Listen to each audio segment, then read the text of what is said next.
Hey, this is Angelo John Lewis for the Sacred Inclusion Network and Sacred Conversations.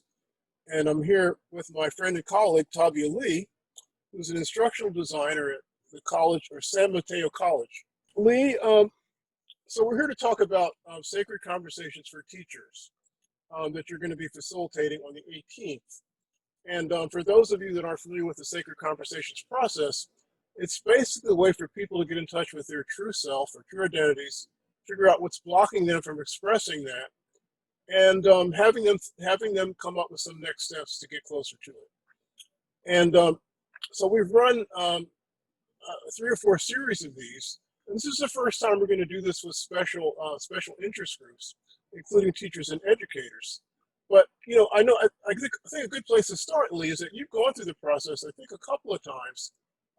Maybe you could share what you got out of it, or how you found it useful. Yes, as a teacher right now, educators in our nation are really under siege. And for me, my draw to Sacred Conversations was this want for a need to connect with my colleagues who, I can no longer see in the face-to-face settings and, in the ways that we are accustomed to connecting.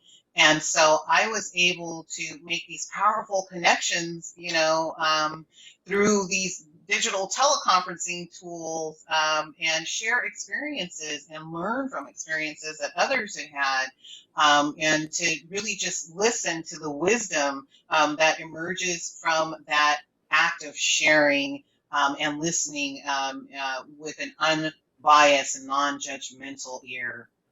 Yeah, and I know you have a lot of experience with dialogue, so this wasn't something that was exactly new to you. You've been doing dialogue for a long time. I wonder Yes. how you think this might be particularly relevant to people that are in the teaching or educational field. So for teachers right now, we've always been kind of the recipients of others attempting to define who we are and what we do.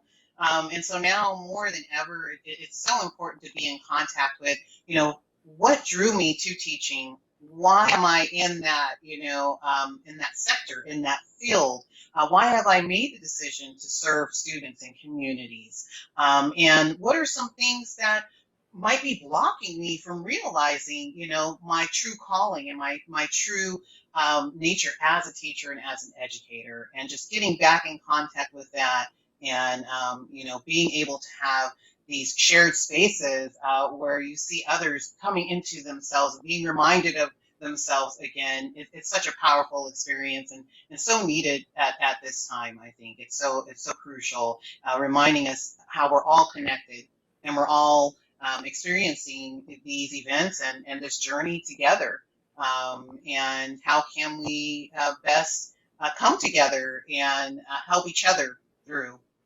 And I know you alluded to this earlier, but I know from talking to teachers, especially I wrote a little short book about special educators a long time ago, and teachers are under a lot of different pressure from a lot of sides, and it's quite possible that sometimes people lose their enthusiasm for teaching, because of all this different pressure from administrators, from parents, from all these different kinds of outside factors, and it seems important to basically just get in touch with your true teaching self, as you put it, so you can reconnect and recharge and figure out how to best move forward.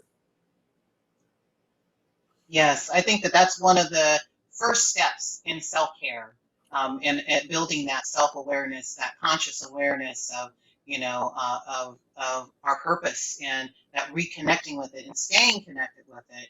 And I find that when I engage in dialogue with fellow educators who are, in that similar journey, it's so empowering for me as an individual, to see our collective development, and to be able to contribute to it by sharing that space and that moment, with other teachers and educators, and when at a time when so many outside forces are really trying to define what teaching should look like and how it should be How it should and be how it done. should be in the world. Yes, everything, every aspect of it.